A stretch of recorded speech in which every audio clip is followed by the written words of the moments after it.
હું ઘરનું કામ કરતી હતી ને ત્યારે ડોરબેલ વાગ્યો તો મેં બહાર જઈને જોયું તો ભાઈ કુરિયરવાળા ભાઈ હતા તો મારું એક કુરિયર મંગાવ્યું હતું તો એ આવી ગયું હતું।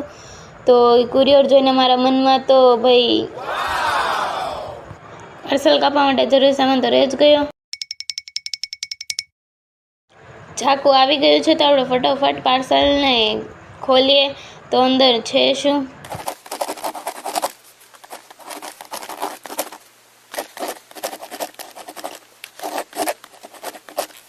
પાર્સલ સાથે થોડી ઘણી કુસ્તી લડતા જણાવ્યું કે ભાઈ અંદર તો આપણા કલર જ છે।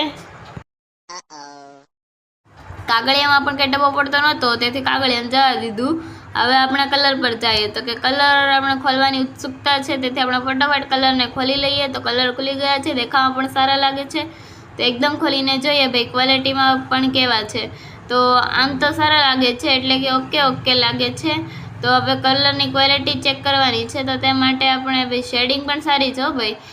કલરની ક્વોલિટીમાં જોવા જઈએ તો એક કલરને આપણે કાઢી લીધો છે તેનો પોઈન્ટ પણ આમ દેખાવામાં સારો છે અને મજબૂત છે કલર એમ તો।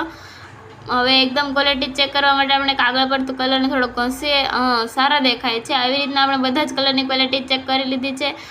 વેરી નાઇસ એટલે કે ખૂબ જ કલર તો મને ખૂબ જ પસંદ આવે પરંતુ જાણવું પણ જરૂરી છે કે આપણે જેટલા કલર મગાવ્યા છે તેટલા કલર છે કે નહીં। તો બોક્સ પર તો 48 કલર લખેલા છે તો આપણે જાણવાનું છે કેટલા કલર છે।